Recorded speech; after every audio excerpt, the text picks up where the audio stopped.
Well, thank you, everyone.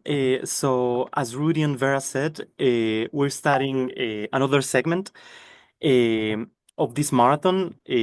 Now, we're going to be talking a little bit about global security and governance, but we also will be talking about different subjects. We have also in this segment a pre-recorded intervention of Petia Kuleva and Amel Ben Houma, who will be sharing us some insights about social responsibility uh, of companies in global supply chains with sustainability and its application in emerging countries. And we'll be having also in this panel Jean-Picard Bayron and Antonio Botelho. We will be mixing a little bit French and English in these interventions because, well, the pre-recorded intervention of Petia and Amel is in French. Then Jean will be sharing with us his insights in French, and then Antonio in English. So maybe we can leave Petia and Amel for the end of this segment, and maybe we can start speaking between us, Antonio and John. Thank you very much for joining us in this marathon, in this night. I know that, I mean, as it is getting late in Europe, we're coming already to the Americas. I'm right now in Colombia, and I think John is in Haiti, if I'm not wrong, and then Antonio in San Francisco, right? So I'll be switching to French, so we can start maybe welcoming John. Bon, j'échange en français. Donc, et merci encore, merci à tous, à toutes. Et on va commencer un autre segment de cette marathon d'Ougrip. Et, et on voulait justement saluer Jean. Et John, je pense que vous êtes en Haïti en ce moment, c'est ça? Ah, on vous écoute pas. Je pense que... Malheureusement, je ne suis pas en Haïti Ah, et d'accord. c'est peut-être lié au sujet qu'on va traiter parce que en principe, j'étais à un séminaire à Cuba et à cause de l'arrêt des vols, de la suspension des vols sur Haïti, donc je n'ai pas pu entrer en Haïti et donc là, je suis revenu vers les États-Unis, quoi, disons. D'accord, d'accord. Donc, merci de nous rejoindre et aujourd'hui, de nous rejoindre ce soir. Et on voulait donc commencer cette conversation avec vous. C'est une conversation justement, c'est un segment où on va traiter la question des sécurités et gouvernance globale, mais on va parler aussi d'autres sujets et d'autres sujets qui sont forcément liés à la question de la gouvernance globale. Donc, on voulait déjà vous remercier, John, et on voulait vous donner la parole pour que vous présentiez un petit peu et votre parcours, vos recherches et votre point de vue aujourd'hui sur la question de la sécurité, de l'insécurité en Haïti entre les questions globales et locales. Merci, John. Et en fait, j'ai une formation en ethnologie et patrimoine et j'ai surtout travaillé sur l'histoire de l'ethnologie en Haïti, de l'histoire de l'ethnologie et l'anthropologie. Et ça m'a permis de travailler sur l'histoire et politique, mais de faire l'articulation un peu entre l'histoire politique et l'histoire des idées, l'histoire des différents courants idéologiques qui ont marqué, et surtout en particulier le, le 19e, la fin du 19e et le début la première moitié du 20e. C'est ce sur quoi j'ai beaucoup plus travaillé. Et puis avec un accent sur l'histoire de l'ethnologie ou bien de l'anthropologie haïtienne.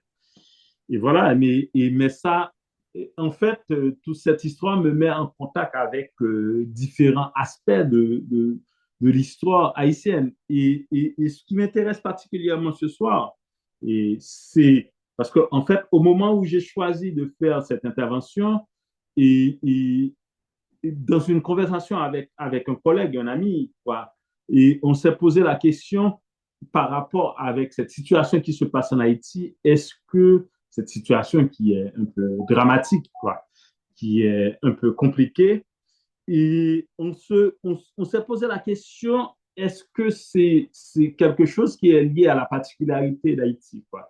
Est-ce que c'est quelque chose spécifique au milieu haïtien?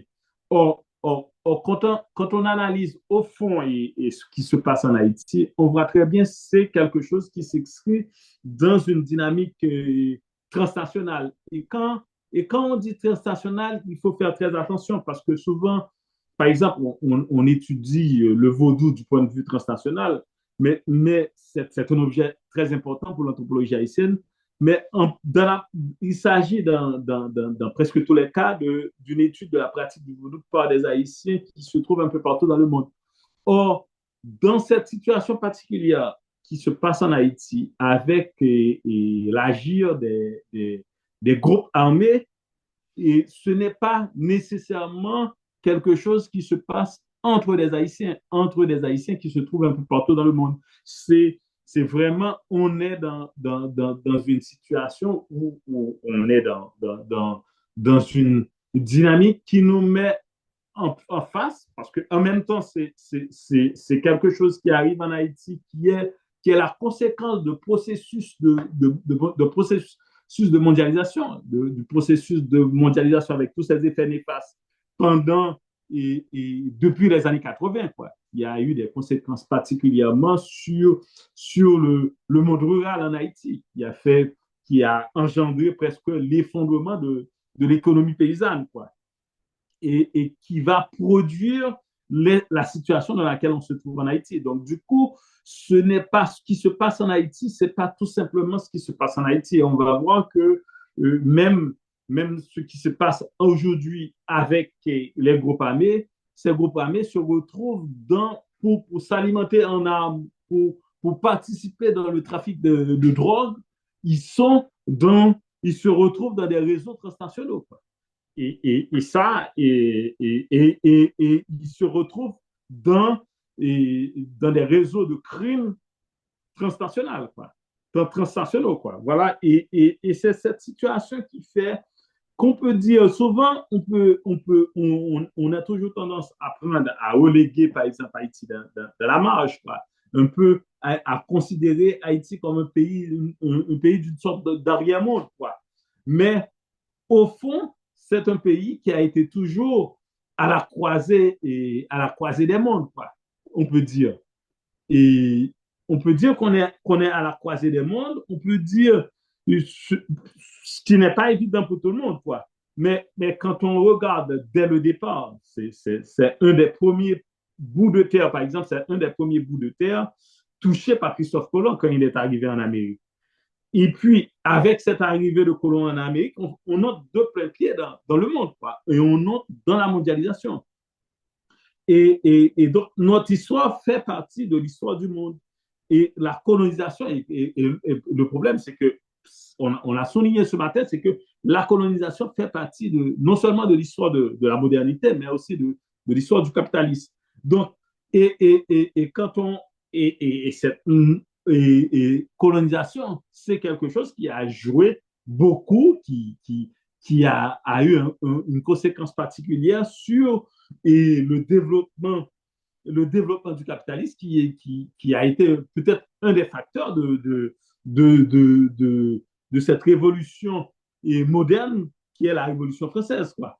Donc, du coup, et là, quand dans les circonstances, par exemple, où Haïti advient à l'indépendance, c'est dans un contexte qui est marqué par une guerre mondiale entre les empires britanniques et français, entre les empires britanniques et français pour le contrôle des routes maritimes. Voilà.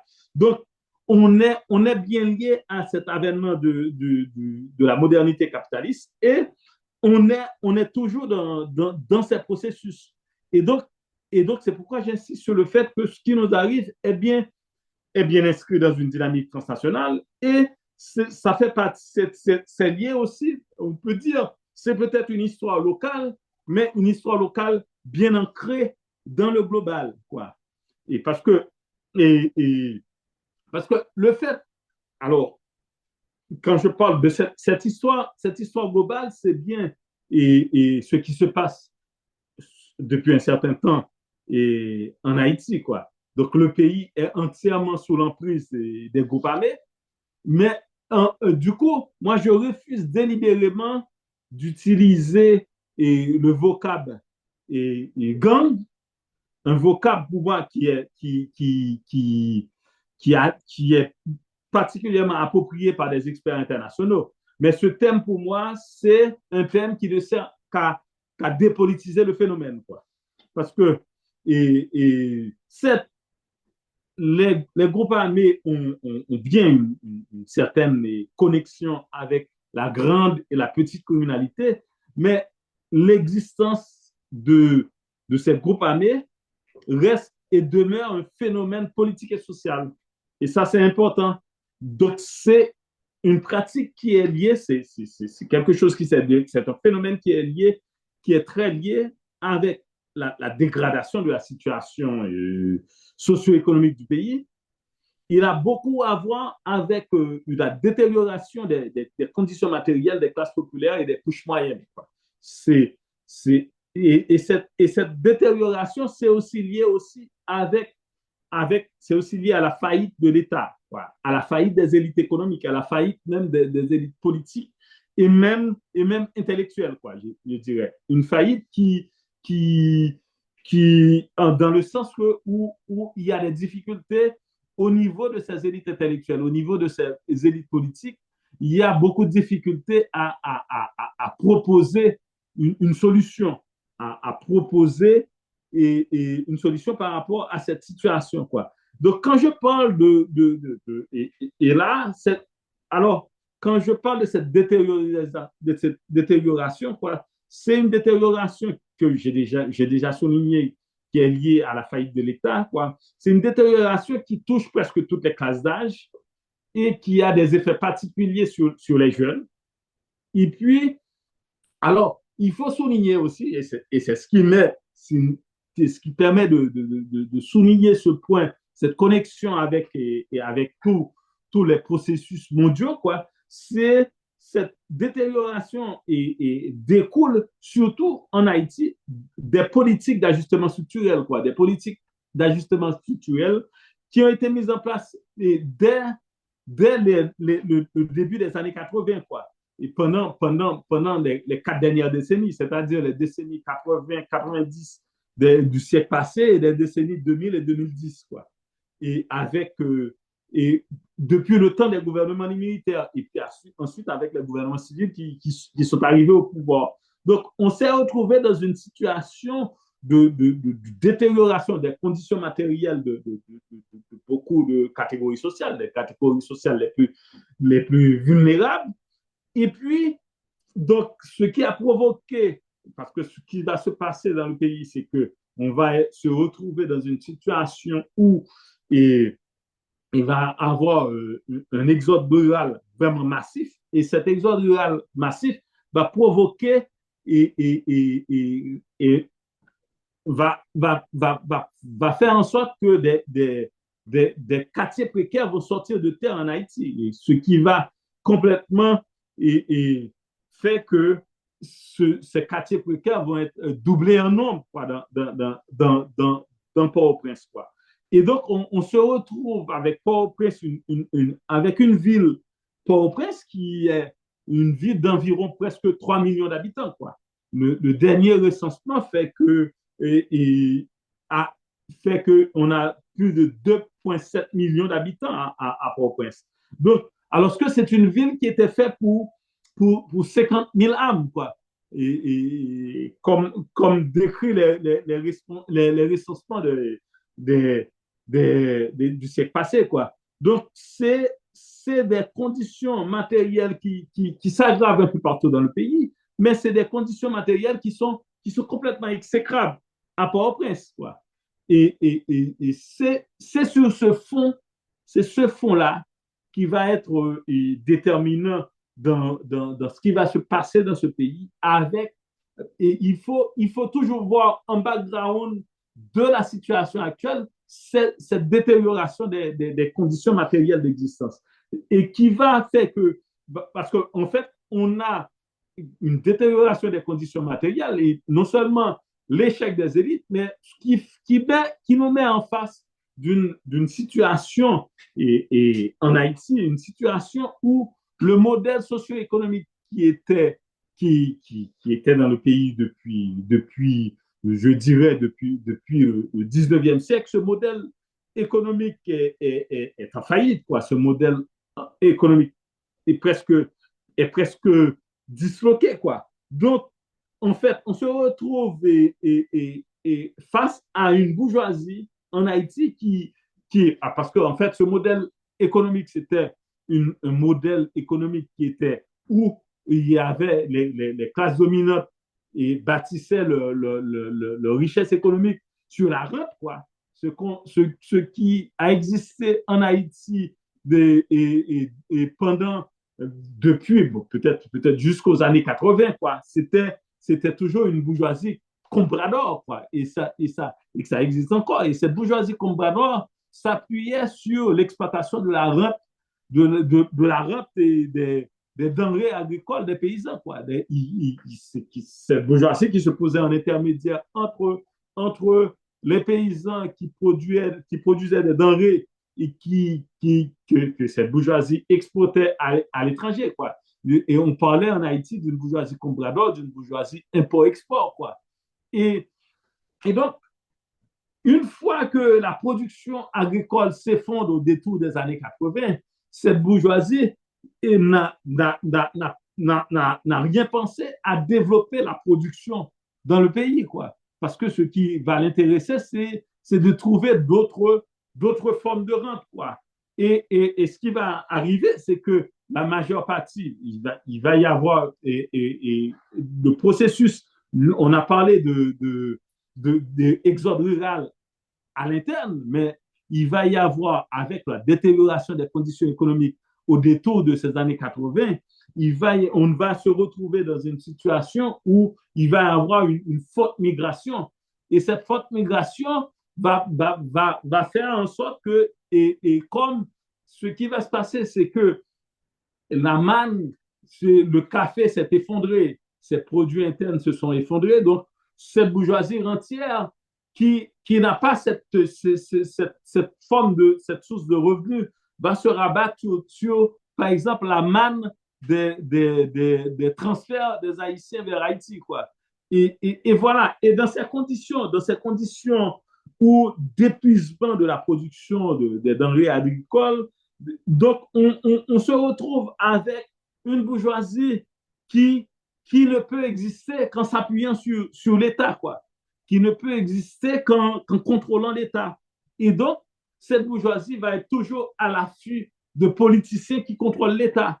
Et, ce mouvement, ce qui se passe en Haïti, parce qu'en même temps, on est dans une situation où les conditions matérielles d'existence des classes populaires se détériorent, il y a toujours tendance à des mouvements sociaux qui vont se développer. Et donc, les derniers gouvernements qui ont été en place, non seulement ils avaient commis, ils étaient en train comment dire, ils étaient en train non seulement de dilapider des fonds publics et face à cette situation, il y avait une montée de la contestation. Et les gens ont trouvé le moyen pour faire face à cette contestation de faire appel à des groupes armés. Et ces groupes armés, c'est bien des groupes armés qui sont du ressort de politiciens, qui sont du ressort de cette bourgeoisie qui fonctionne dans une situation. Parce que au fond, on s'est retrouvé, par exemple, cette bourgeoisie qui fonctionne, l'autre moyen de subsistance de cette bourgeoisie, c'était de s'appuyer sur la sous-traitance, quoi. Mais la sous-traitance qui marchait aussi avec la répression. Ils avaient non seulement besoin, et puisque on s'est retrouvé dans une situation où les forces de police sont toujours inefficaces pour brimer, pour faire de l'action de répression. Donc, on était toujours à la recherche de civils armés, quoi. Et donc, on se retrouve dans cette situation, une situation de violence dans le pays. Souvent, quand on présente cette situation de violence, on le présente comme, on présente comme quelque chose qui est lié à une forme d'insécurité généralisée, mais à une forme à une montée de la criminalité. Mais cette montée de la criminalité est liée avec ces conditions particulières, elle y est même aussi avec cette bourgeoisie qui a pris un tournant où, comme il n'y avait plus aucune rente,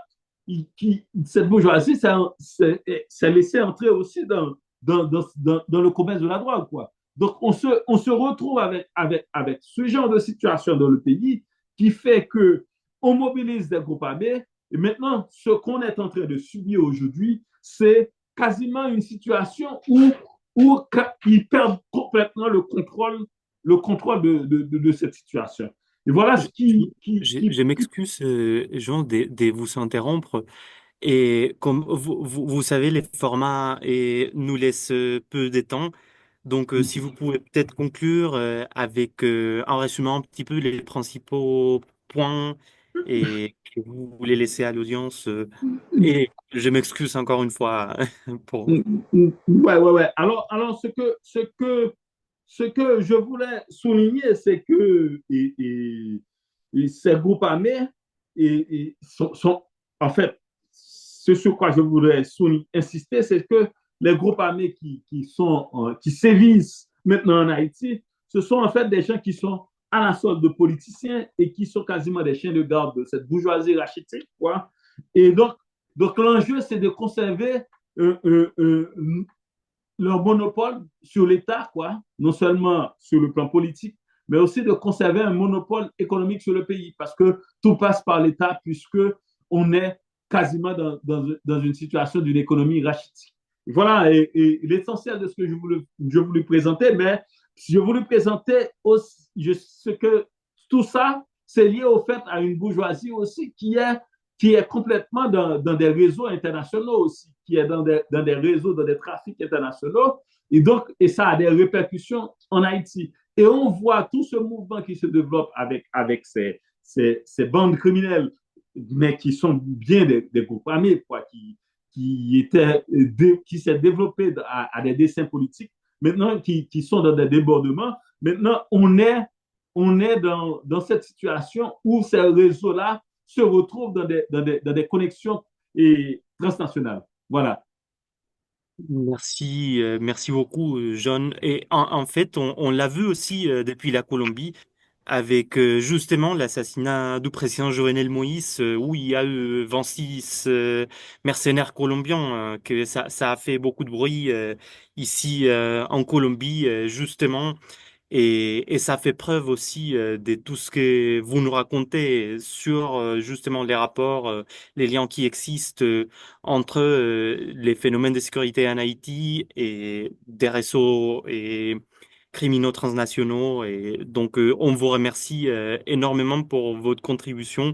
On aimerait continuer à, parce que pour moi, c'est aussi une question passionnante. Moi, et personnellement, j'ai travaillé en Haïti. Et ça m'intéresse énormément de connaître votre point de vue en tant qu'Haïtien et spécialiste dans les sujets. Donc, on vous remercie énormément. Et je passe, j'échange en anglais. And we welcome now Antonio Botelho, who is right now in San Francisco. But Antonio, you're Brazilian, right? From Rio de Janeiro.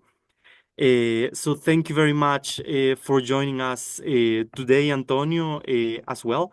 Antonio works a lot in questions related to globalization and socioeconomic development, and now you're working also on questions related to bioeconomy, if I'm not wrong. So we wanted to welcome you, Antonio, and pass it on you so you can tell us a little bit what you want to share with us today. Thank you. Well, thank you very much, Esteban. First of all, I want to apologize for speaking in English. I know I've spent a lot of time in France. It's my longtime friend and colleague who invited me to this event. Riga Zarvanitis, knows, as married in France, my wife is here with me. We met in France, in Paris. So, but unfortunately, my French is quite rouillé, and I think it'll be easier for me to speak in English. So I'd like to thank the organizers of the Great Marathon, the 24 Hours for One Word, which I think is a very instigating and innovative event, as well as my colleague Riga Zarvanitis for inviting me, as well as the organizer Ariada and Esteban Gonzalez Jimenez, who's guiding us in this brief conversation here. I'm gonna switch a little bit from the topic that Jon was speaking about, but I just want to make a connection before I move on to talk about global security and governance. It just so happens that I'm advising a master's thesis at my university, in Rio de Janeiro, University Cândido Mendes, on the governance of security protocols in Brazil by armed forces, Brazilian armed force in Brazil and Haiti. So this the students doing a comparison between how the armed forces, the peace force in Haiti, and how they also being employed, to deal with the drug trafficking in Rio de Janeiro. How the protocols of force implementation by the armed forces has shifted from Haiti to Brazil, and it's a very interesting study. So I just want to make this connection, so that also brings it in a way like a global security and global armed forces are involved in different parts of the world, and that's part of the globalization of the use of violence in many ways. But what I'm going to talk to you about here today, has very little to do with that. But rather, it's my current research, as Esteban just mentioned, which I've been working over the last decade or so, the last 10, 15 years. I used to work a lot with technology and the computers and semiconductors and global supply chains in those areas. But the last 15 years, I moved on to work on energy. And what I want to talk to you about today is about energy transition and how energy transition affects globalization and global security. Over the past quarter of century, energy global security is being changed. That's my argument here. Is in challenged by the energy transition. So we can argue that energy transition was either debate about climate change, from the COP92, came about, and then it took a little time for them to be implemented. The nations throughout the world and start to push, for reduction in the emissions of CO2, and that in a way spurred, the growth of the development and emergence of energy transition. One initial point that I'd like to make, that's one critical, and just check my time here, just a second. Okay. One very critical point, a quick characteristics of the energy transition, is a decentralized governance compared to climate change challenge, which it drives it, which the government are very centralized multilateral institutions and government arrangements. So I think that's one key point of my argument here, or at least not really an argument, but a point I'd like to make. How a lot of the climate change, discussions and efforts, we just finished the COP29 in Baku, which surprisingly, as some of you might know, what happened in the countries and one of the most oil-rich countries in the world, and was led, COP29 was led by oil industry representatives. So you see, the shift going on both in the climate change arenas as well as in the energy transition arena. But I think in terms of the global security and governance, I think the very contrasting governing issues that you have in climate change and energy transition, I think makes for a lot of interesting debates here. So starting there, I just want to bring back some of the research that I've been doing over the last decade or so. Some of you, we guys and others might know, I've been, my trajectory, I come from I go and train as a geologist, I study economics, I study sociology, science and technology, and then I move on to political science, and then I move into the history of technology. And I was done pursuing that in the areas of science, technology, innovation. And I have a very comparative trajectory. Having studied, I study France and Brazil and United States, Japan. And more recently, I went back to study Norway and then study again, Asia and Japan, and the issues of energy transition in Asia as well as in Brazil. And as Esteban mentioned, more recently, I've been involved with the issues of bioeconomy. In fact, I'm in San Francisco now, but I just came back from a 3-day workshop on the bioeconomy in Amazon, looking at how indigenous communities in the Amazon region are developing bioeconomies products, and how can they integrate into global value chains, providing them for economic security. But going back, to the issue of a global security and governance. I mentioned that the energy transition is a very decentralized, endeavor, and that's an endeavor that's been taken up by several nations throughout the world. And we can argue that different countries will see, that this energy transition in different ways is going to pursue it in different ways. Because let's say a lot of countries in the global south, in emerging countries like Brazil, and the example of Brazil can be applied to several other emerging countries as well as other countries in Latin America. Seeing the energy transition opportunity, to either to reindustrialize or to promote some sort of a green industrialization. As some of you might know, a lot of Latin America has never really taken off in terms of economic development compared to the Southeast Asian, particularly the Asian countries. So a lot of Latin American perceives, this energy transition opportunity, as a possibility, to reindustrialize and to promote this green industrialization.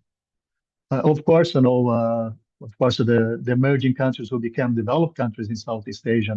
They also pursuing that, of course, and then establish, developed countries, in Europe, in the United States, and in Asia, either old ones like Japan and South Korea, as well as new ones like China and India are pursuing the same endeavor of the green industrialization, and that's creates a lot of uncertainty for the world. It creates great uncertainty for the global security. Because as you know, energy has underpinned global security for over a century since the first discovery of oil in the Middle East over 100 years ago. And as you know, oil and more recently gas have dominated security of nations and have been the reason for wars and strife all over the world. I'm not gonna try to make a short story of that. But the point I'm trying to make here, energy still underpins global security. But now, because of the energy transition, that creates a new issues and new paradoxes for the energy security. Because as emerging countries like Brazil, for example, and the promise of countries like in Africa as well, elsewhere in the developing world, particularly in Asia, have hold possibilities for developing renewable energy in places. So that places then in a different status in relation to oil-rich or energy-rich countries. Of course, as you all know, renewable energy is not only about producing renewable energy, but it's all the mineral resources that go into all the different inputs and equipments to produce renewable energy, and that's created a new generation, a new class of strifes for critical minerals, etc. I've been involved in a couple of other projects related to critical minerals in Southeast Asia and Latin America. Of course, lithium is one of the key minerals for those for renewable energy development, which is applications throughout the several sources of renewable energy from the batteries to offshore wind to wind overall, and that creates different pressures. But so the issue there, that's why. So going back to the point, where is energy security, in the way that climate change has been managed, over the last 3 decades or so, has been very centralized in multilateral institutions. Now energy transition is happening in a very decentralized way. And also let's say the competition for critical minerals for the energy transition continues to happen in a very decentralized way. You don't see any overarching efforts by any multilateral institutions to try to manage that in a global sense. So this uncertainty that's created by this that's a renewed competition for critical minerals or inputs, and as well as to industrialize, to acquire a new industrial base that could promise a new industrial revolution based on the green industrialization, also creates a lot of uncertainty throughout the world, and you don't see any governance happening in that area. So on one hand you have climate change, it has a very strong global governance, which is in a way is the main driver of the pursuit of energy transition. On the other hand, you have the energy transition itself happening in a very fragmented and haphazard way, which creates even greater uncertainty for the global security. So that's a point that's interesting to understand about how the politics that's happening at a global level, because you don't see so you see a lot of approximations and a little formation of energy blocks. Like you just used an example when I'm doing work in Brazil, you see a lot of the global security in a way. You see like something called what have been calling a new energy diplomacy, and so you see a lot of foreign countries developed countries know international cooperation in Brazil and elsewhere, mostly in Africa, but there's also several other countries in Latin America have experienced that: Argentina, Mexico, Chile, let's say Colombia, even, where you see, a lot of other countries like Germany, the Netherlands, France, UK, US, developing a new type of energy diplomacy, scientific energy diplomacy, to shape and control the policies and the trajectory of these countries, in relation to the energy transition. And of course, that's create new tensions in terms of global security of energy. So the energy transition, in a way, my point here is reshaping the governance of energy security, and of course, indirectly of global security, because of what's very nature of being decentralized and being pursued first, by different countries with a different aspiration, different expectation, and different strategies. Of course, these strategies depends on the previous path dependence of economic development or their industrialization aspirations. But of course, they also be shaped by the forces of foreign powers, which are trying to shape, the energy transition of these countries, so they can be, again, you can create a new, what you call a new dependence, a new energy transition dependence, as countries who produce a lot of renewable energy, you're going to be providing, new resources, for the development nation to reduce their CO2 consumptions, but at the same time, you allow them to in a way to keep their competitiveness in key industries. So a key example of that is Germany, which depends a lot on energy, for its steel industries and chemical and fine chemical and petrochemical industries. And of course, as you know, Germany was badly hurt, by the Russian invasion of Ukraine, and cut off energy sources from Germany. So Germany has been seeking to decarbonize. And in this decarbonization strategy of Germany, the development of the green hydrogen in particular, has been critical. And Germany, in fact, is one of the major policy drivers in Brazil for Brazil's hydrogen policy. And it has been like the main instigator and the main shaper of Brazilian hydrogen policy up to now. Having said that, of course, the domestic politics of each country, in a way, will determine, how these external pressures and this in the domestic and interests of each country, energy elites, and energy structures, you determine the final outcome, how energy transition happens in these countries. And of course, the results and the outcomes of these choices are going to affect, the global security based on energy, and how the renewable energy is going to affect this global security.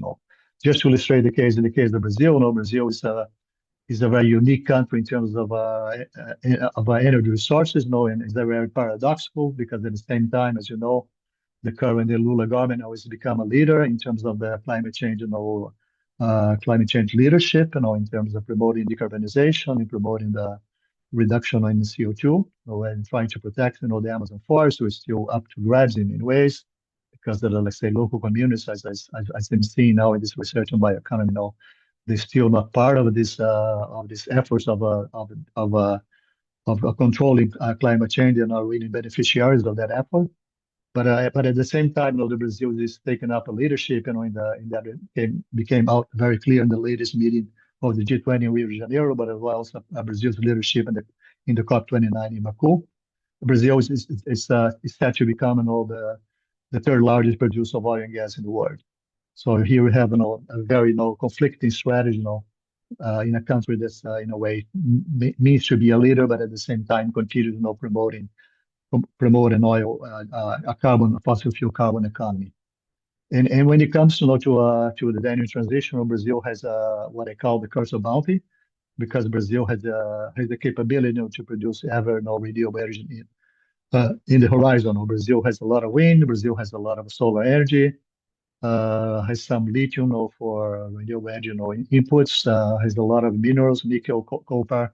So, of course, Brazil, as most of you know, Brazil is a leader in the production of ethanol and the biofuels. And so, in a way, so the decision-making process about renewable energy trajectory has been complicated by that, because you have so many interests, so many possibilities, and that's creating, like a stalemate situation, or part of for example, the current Brazilian hydrogen policy, become like a Solomonic policy, where every energy interest has been taken care of. And that's why is that problematic, because that's, probably will not lead Brazil to gain competitiveness in either in any of these energy sources, and that poses a problem for how you're going to become competitive in the green industrialization, in which segments of the green industrialization, and that's has an impact, of course, in how since Brazil could become a major provider in this or that and renewable energy source, which will help decarbonize the rest of the world. Probably that's not going to happen, in a fast or even in a good way, and that could harm and create more uncertainty for global security based on energy. So I think I'll leave it here because I don't want to take too much time, but I'm open to also to answer some questions. I'd like to thank Esteban and the colleagues, in the group, for this opportunity, to express, some of my views about energy transition, decentralization, as well as how it affects, global security governance. Thank you very much.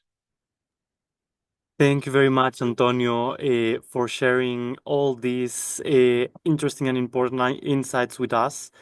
We still have one more intervention, and then if we have still some time to discuss in the end, we can come back later.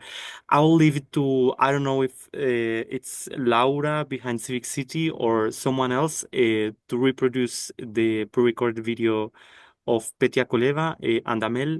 And thank you again, Antonio. Thank you.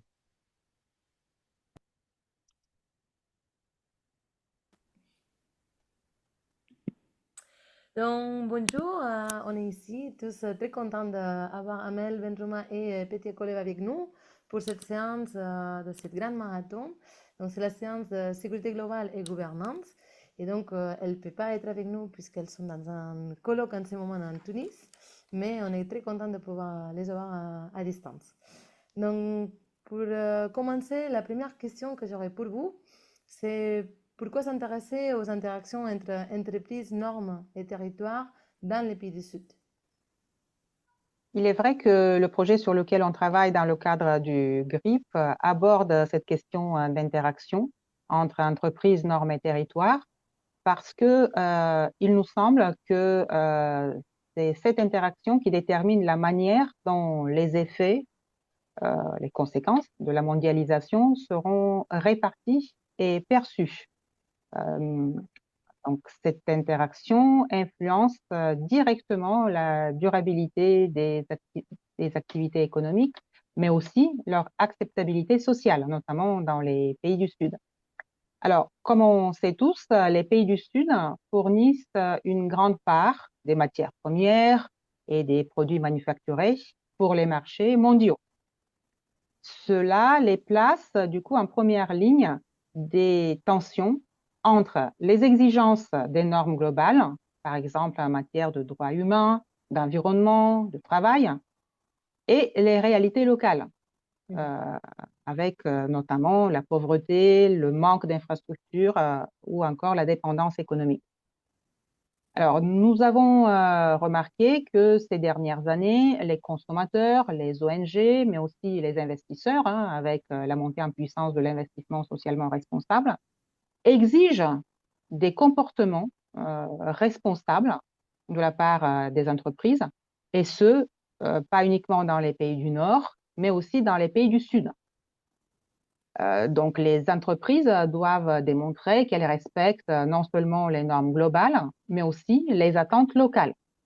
Pour donner un exemple, en Malaisie, les industries de l'huile de palme et du caoutchouc sont particulièrement exposées à la critique à cause de la déforestation, de la perte de biodiversité, que ces industries engendrent, ou encore des violations des droits de l'homme au sein même de ces multinationales. D'ailleurs, des ONG comme Amnesty International ou encore les Amis de la Terre ont mené des campagnes médiatiques pour dénoncer ces abus. Mais face à ces critiques, en fait, la question qu'on peut se poser, c'est à quel niveau la responsabilité doit être définie, mise en œuvre. Est-ce que c'est au niveau des entreprises? Est-ce que c'est au niveau d'un secteur d'activité? Ou est-ce que c'est au niveau de l'État?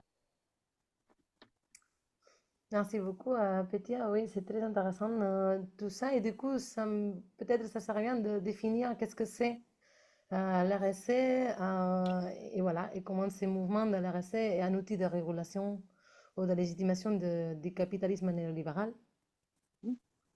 Alors, la responsabilité sociale ou sociétale des entreprises, la RSE, met en tension deux types de logiques.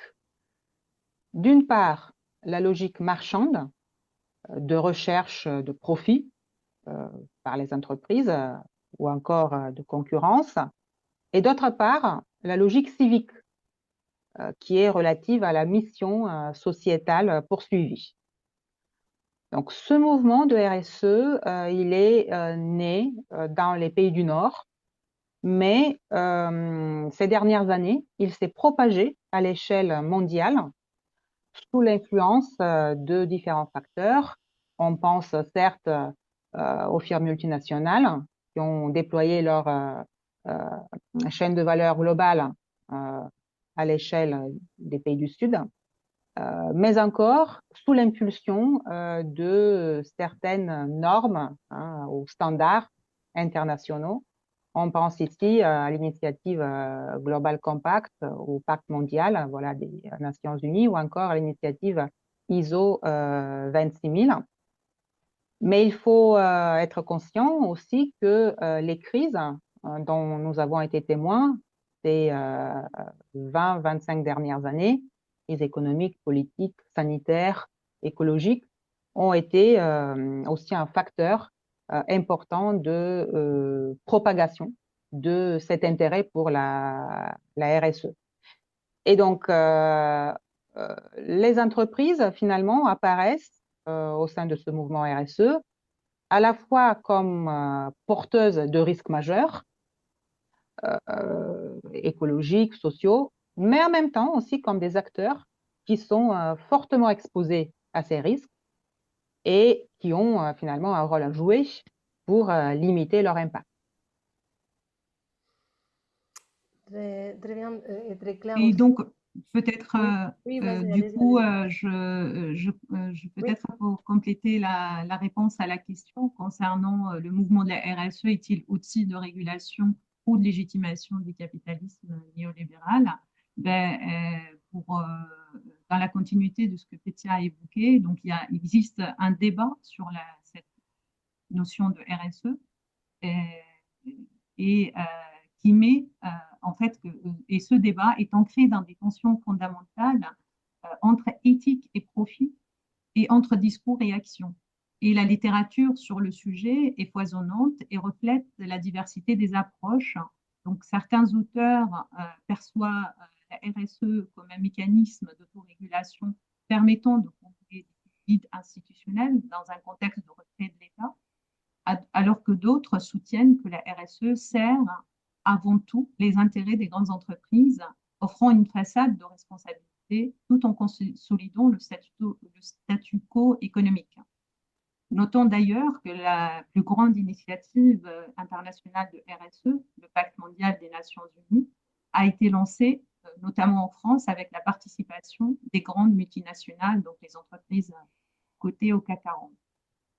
Par contre, dans des contextes comme celui des pays du Sud, et si on prend comme exemple la Tunisie, la mise en œuvre de la RSE révèle aussi ces ambivalences. Donc, en fait, ce débat, on le retrouve également dans les pays du Sud.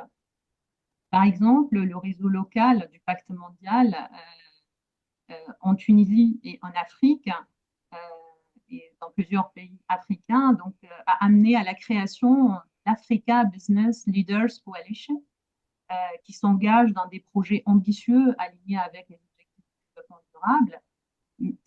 Mais ces démarches suscitent des critiques, donc malgré leur ambition, elles sont parfois perçues comme des instruments de légitimation qui permettent à des entreprises locales ou internationales de renforcer leur capital symbolique sans réformer en profondeur leurs pratiques économiques. Et donc cet aspect cosmétique de la RSE, souvent décrit comme du greenwashing, souligne une tension essentielle. Finalement, la RSE est-elle un instrument de changement ou un outil de communication stratégique des entreprises? Et du coup, peut-être ça serait intéressant de savoir donc dans quel pays vous déroulez donc les projets dont vous parlez et qu'est-ce que vous cherchez à montrer avec ces projets. Alors, le projet porte sur 5 pays du Sud, le Brésil, le Maroc, la Tunisie, la Malaisie et l'Inde. Et dans ces pays, nous cherchons à savoir dans quelle mesure le mouvement RSE, qui est exporté du Nord, influence la dynamique des conflits et des compromis entre acteurs locaux et contribue à ancrer ou pas, d'ailleurs, les entreprises dans la société et le territoire où elles déploient leurs activités. Ceci dit, le défi quand même est de taille dans cette étude puisque il n'existe pas un modèle unique de RSE. Donc on a fait comme si donc la RSE est quelque chose de monolithique qui est conçu dans le nord et qui s'exporte dans le sud, mais il faut être conscient qu'il existe au moins 2 modèles différents de RSE dans les pays du Nord déjà, pour commencer, un modèle anglo-saxon et un modèle européen. Donc, le modèle anglo-saxon, c'est un modèle qui accorde plus d'autonomie aux entreprises dans la conception de leurs propres règles en matière de RSE. C'est ce qu'on appelle parfois la soft law. Alors que le modèle européen repose davantage sur la contrainte légale et met en place des mécanismes de sanctions, comme par exemple les amendes ou les poursuites judiciaires pour les entreprises non vertueuses. Et donc, ce modèle est connu par la référence à la hard law dans la littérature. Et donc, on peut se dire que dès lors qu'il n'y a pas un seul modèle qui s'exporte, il y a peu de chances qu'on trouve un seul modèle de RSE dans les pays du Sud. Et on constate dans les pays étudiés qu'il se produit une hybridation de ces modèles venus du Nord et une adaptation sélective ou différenciée opérée par les acteurs locaux dans les pays du Sud en tenant compte de leur contexte institutionnel ou culturel. Par exemple, la législation indienne exige que les grandes entreprises investissent 2% de leurs bénéfices nets dans les activités de RSE. Donc, cela pourrait paraître comme une démarche tout à fait pionnière dans les pays du Sud et quelque part assez proche de ce qui existe dans la RSE européenne. Mais en même temps, la RSE dans ce pays, en Inde, s'inspire traditionnellement aussi d'une culture de philanthropie d'entreprise influencée par des figures emblématiques comme Mahatma Gandhi. Et donc, cette ouverture vers la philanthropie d'entreprise qui laisse finalement un espace d'action et d'initiative aux entreprises n'est pas sans rappeler le modèle anglo-saxon de la RSE tel qu'on l'a défini à l'instant. Alors, si on sort du contexte indien, on remarque pour ce qui est de la RSE au Maroc qu'elle participe quant à elle de ce qu'on peut appeler un philanthrocapitalisme, c'est-à-dire un capitalisme qui repose sur les grandes entreprises et les individus fortunés et qui combine un ancrage culturel et religieux avec des initiatives inspirées de la tradition islamique. Et en même temps, donc, on a des tentatives de formalisation de cette RSE qui est beaucoup plus intuitive, disons, beaucoup plus informelle. Donc, une tentative de synergie avec la stratégie nationale de développement, comme la vision 2030 pour l'éducation ou le plan Maroc vert pour l'agriculture. Donc, voilà 2 exemples sur les 5 pays dont on traite dans ce projet. Et peut-être, merci beaucoup, Pétia. Peut-être, donc, j'aurais une dernière grande question, que c'est un peu lié. Donc, d'un côté, ça serait intéressant comprendre, voir votre point de vue, donc, comment la RSE peut-elle réellement contribuer au développement durable dans les pays du Sud, tout en sachant qu'on imagine bien, après ce que vous venez d'expliquer, que voilà, cette articulation avec les globales et donc avec les crises globales a une place aussi et joue aussi dans l'expansion de cette RSE. Donc peut-être essayer de comprendre cette articulation à partir de ces sous-questions. Je ne sais pas si Amel va répondre ou Pétir, comme vous voulez.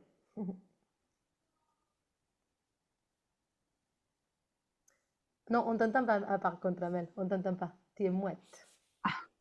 C'est bon. Pardon. Effectivement, je disais, les crises globales récentes, qu'elles soient sanitaires, économiques ou écologiques, ont significativement redéfini la place de la RSE dans les stratégies des entreprises.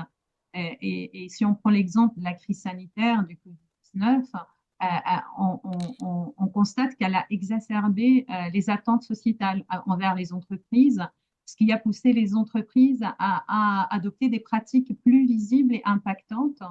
Euh, D'ailleurs, il y a des auteurs du domaine de la RSE qui disent que les crises, et notamment Visser en 2011, indiquent que les crises servent souvent de choc systémique qui révèlent les failles du système capitaliste tout en ouvrant des espaces pour l'innovation sociale.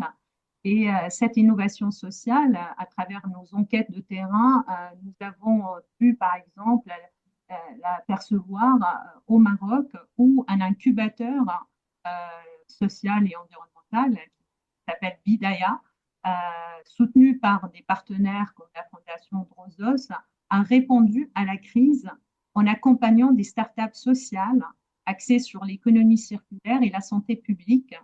Et ces initiatives illustrent une tendance plus large sur la montée en puissance des modèles hybrides qui combinent des objectifs commerciaux avec des objectifs sociaux et environnementaux. Malheureusement, ces approches nouvelles et hybrides, bien qu'elles soient prometteuses, restent confrontées à des limites structurelles parce qu'elles peinent à s'intégrer durablement dans un système économique dominé par des profits à court terme et surtout qu'elle est confrontée à un arrêt des financements généralement du lancement de ces initiatives. Pour continuer peut-être sur la question, la RSE peut-elle réellement contribuer au développement durable dans les pays du Sud? Nous pensons que la contribution justement de la RSE au développement durable dans ces pays ne peut être évaluée indépendamment de son adaptation aux réalités locales. Nous avons, de par nos enquêtes de terrain, mené des entretiens avec divers entrepreneurs et diverses entreprises, notamment au Maroc. Et un des projets qui nous a été présenté, c'est le projet qui s'appelle DIAFA. C'est une entreprise du secteur de l'écotourisme rural. Et le projet démontre bien le potentiel de la RSE lorsqu'elle s'appuie sur des dynamiques locales. En effet, ce projet implique les communautés rurales dans des activités économiques respectueuses de l'environnement et du patrimoine culturel et montre qu'une RSE authentique et transformative est possible. Cependant, malheureusement, la durabilité de ces projets repose sur plusieurs facteurs, la création de partenariats équitables, le renforcement des capacités locales et l'intégration dans des politiques publiques cohérentes. Donc, le développement durable exige une approche systémique où les entreprises, les institutions publiques et les communautés travaillent ensemble pour dépasser les logiques fragmentées et les approches purement philanthropiques. Donc, la question demeure, la RSE peut-elle être véritablement transformative ou restera-t-elle un outil de légitimation pour le capitalisme néolibéral, en fait? Et la réponse réside sans doute dans la manière dont les acteurs publics et privés redéfinissent les règles du jeu. Une RSE authentique ne saurait se limiter à des engagements déclaratifs ou à des actions isolées. Elle nécessite une révision des paradigmes économiques intégrant les entreprises dans un projet de société aligné sur des principes de justice sociale et environnementale. Donc, la RSE ne peut combler des vides institutionnels, mais elle doit éviter de devenir un pansement doré sur les plaies d'un capitalisme néolibéral en quête de légitimité. Donc, pour y parvenir, son intégration dans les dynamiques locales et mondiales doit aller au-delà des apparences et s'ancrer dans des transformations structurelles. Merci beaucoup à tous les deux. Je pense qu'avec tout ça, vous nous avez vraiment inspiré à continuer voilà, les marathons avec les prochaines séances aussi. Donc, merci beaucoup à tous les deux. Merci, Ariana. Merci. Et merci encore, et Antonio et John.